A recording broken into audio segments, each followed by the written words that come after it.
A Treacherous Sign, My Thoughts. In this second installment, I established several goals for myself early on. Chiefly, I wanted to introduce the audience to the wider world of Ash without restricting myself for future stories. Secondly, I wanted to write a compelling female protagonist who was distinctly female.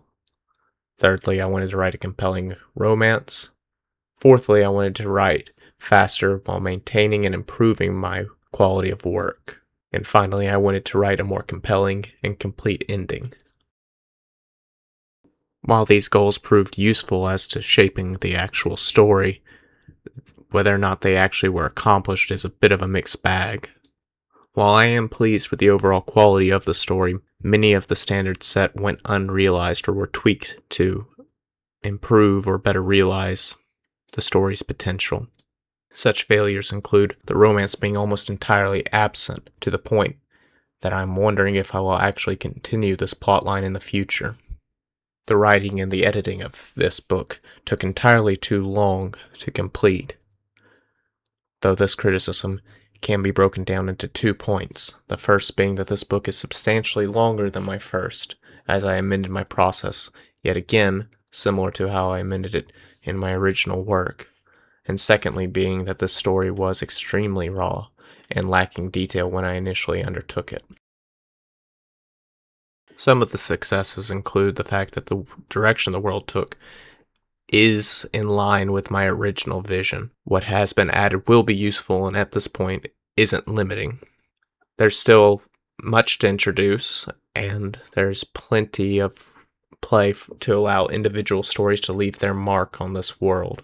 The key world building elements of the story came along nicely.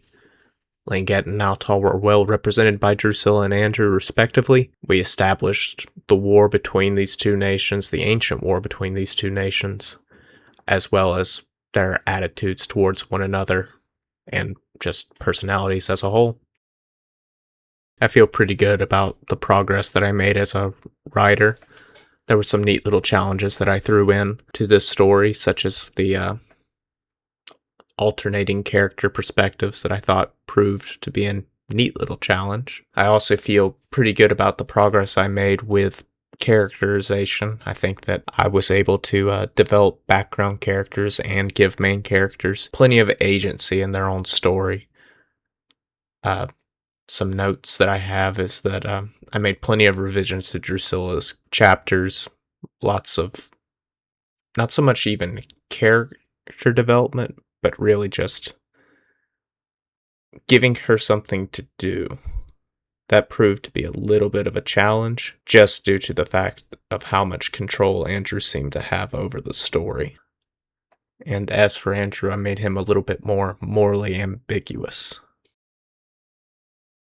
As noted in my shortcomings section, I made alterations to my method, increasing the length of chapters by roughly 500 words, and did not adhere to any word count limitations in the final chapter. I felt this was necessary in order for me to write a complete and compelling ending. I'm not too heartbroken over this goal not being realized. It acts as more of a guideline to kind of limit my tendency to wander and to reiterate certain pieces of information, or to go off on unremarkable tangents. The world building was handled well. That is one thing that I can continue to reiterate.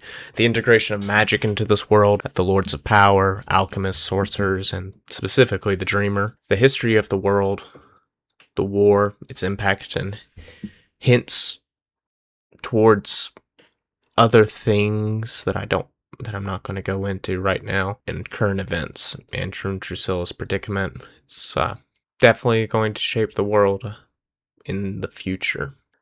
And as for editing, we'll see if the quality has improved. I'm not really sure, but I know that the last book had problems whenever I read it on YouTube. We fixed the problems that I saw. I'm sure there are still problems, and I'm sure that there's still problems in the second book, but hopefully they are better. In conclusion, while many of the technical goals that I established for myself were unrealized, from the word count to the excessive amount of time spent constructing the story, there are no shortage of shortcomings. However, I do feel that my two main goals were achieved. In spite of opting to cut the romance subplot, I did take meaningful steps in refining my technique as a writer. Main characters had high degrees of agency within their story, and side characters had goals and philosophies that they acted upon consistently throughout, all the while shaping the world in a way that stays true to my initial vision for this world, and leaves plenty of room for other stories to expound upon the concepts the story establishes. As a story, I am pleased with the resulting adventure. The world is taking shape nicely. The bare-bones nature of this tale's initial concept challenged my understanding of Ash and permitted me the opportunity to write a more complete and satisfying world. Finally, I would like to ask you, dear listener and prospective reader, what did you think of this summary? Are you more likely to explore the world of Ash now? What are your thoughts about this prospective new world? Let us know down in the comments. If you are interested in Ash, you can find A Treacherous Sign and He Who Walks with Dragons on Amazon, with the latter being posted to this channel as well. I hope you enjoy reading and listening to these tales as much as we enjoy recounting them. Until next time, from worlds like our own, take care.